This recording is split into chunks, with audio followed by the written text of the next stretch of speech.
ಇತ್ತೀಚಿನ ದಿನಗಳಲ್ಲಿ ಮೊಬೈಲ್ ಅನ್ನೋದು ಮಕ್ಕಳಿಗೆ ಅಡಿಕ್ಷನ್ ಆಗೋಗಿದೆ. ವಯಸ್ಕರ ಜೊತೆ ಚಿಕ್ಕ ಮಕ್ಕಳು ಕೂಡ ಅತಿಯಾಗಿ ಫೋನ್ ಬಳಸ್ತಿದ್ದಾರೆ.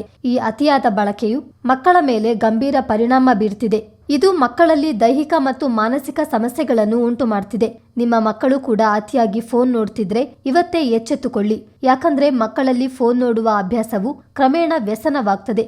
ಇದರಿಂದ ಮಕ್ಕಳ ದಿನಚರಿ, ಅಧ್ಯಯನ, ಆಟಗಳು ಮತ್ತು ಸಾಮಾಜಿಕ ಚಟುವಟಿಕೆಗಳ ಮೇಲೆ ಕೆಟ್ಟ ಪರಿಣಾಮ ಬೀರುತ್ತದೆ. ಮೊಬೈಲ್ ಫೋನ್ಗಳ ಅತಿಯಾದ ಬಳಕೆಯು ಮಕ್ಕಳ ಗಮನ, ನಿದ್ರೆ ಮತ್ತು ಮಾನಸಿಕ ಆರೋಗ್ಯದ ಮೇಲೂ ಪರಿಣಾಮ ಬೀರುತ್ತದೆ. ನಿರಂತರವಾಗಿ ಮೊಬೈಲ್ ಸ್ಕ್ರೀನ್ ನೋಡೋದ್ರಿಂದ ಟೆಕ್ಸ್ಟ್ ನೆಕ್ ನಂತಹ ಸಮಸ್ಯೆಗಳು ಉಂಟಾಗಬಹುದು. ಇದು ಕುತ್ತಿಗೆ, ಭುಜ ಮತ್ತು ಬೆನ್ನು ಮೂಳೆಯ ಮೇಲೆ ಹೆಚ್ಚಿನ ಒತ್ತಡ ಬೀರುತ್ತದೆ. ಮೊಬೈಲ್ ಫೋನ್ಗಳಿಂದ ಹೊರಸೂಸುವ ನೀಲಿ ಬೆಳಕು ಕಣ್ಣುಗಳನ್ನು ಆಯಾಸಗೊಳಿಸುತ್ತದೆ, ಕಣ್ಣನ್ನು ಒಣಗಿಸುತ್ತದೆ ಮತ್ತು ದೃಷ್ಟಿಯನ್ನು ದುರ್ಬಲಗೊಳಿಸುತ್ತದೆ.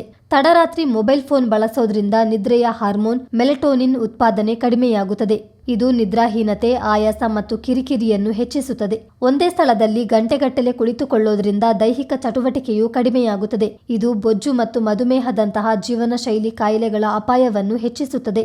ಮೊಬೈಲ್ ಚಟದಿಂದ ಹೊರಬರಬೇಕಾದರೆ ಪೋಷಕರು ತಮ್ಮ ಮಕ್ಕಳೊಂದಿಗೆ ಮಾತನಾಡಬೇಕೆಂದು ತಜ್ಞರು ಹೇಳ್ತಾರೆ. ಮೊಬೈಲ್ ಬಳಕೆಯ ಅನಾಹುತದ ಬಗ್ಗೆ ಮಕ್ಕಳಿಗೆ ತಿಳಿಸಿಕೊಡಬೇಕು. ಸಮಯದ ಮಿತಿಯನ್ನು ನಿಗದಿಪಡಿಸಬೇಕು. ಇತರೆ ಆಸಕ್ತಿದಾಯಕ ಚಟುವಟಿಕೆಗಳಲ್ಲಿ ತೊಡಗಿಸಿಕೊಳ್ಳುವಂತೆ ಮಾಡಬೇಕು. ಆಟಗಳು, ಪ್ರವಾಸ, ಅಧ್ಯಯನಗಳತ್ತ ಒಲವು ಮೂಡುವಂತೆ ಮಾಡಬೇಕು. ಇವು ಮೊಬೈಲ್ ಫೋನ್ಗಳಿಂದ ದೂರವಿರಿಸಲು ಸಹಾಯ ಮಾಡುತ್ತದೆ. ಪೋಷಕರು ಸಹ ಮೊಬೈಲ್ ಫೋನ್ ಬಳಕೆಯನ್ನು ಮಿತಿಗೊಳಿಸಬೇಕು. ಮಕ್ಕಳನ್ನು ಅಲ್ಪಾವಧಿಗೆ ಮೊಬೈಲ್ ಬಳಸಲು ಒಗ್ಗಿಸಿಕೊಳ್ಳುವುದು ಉತ್ತಮ.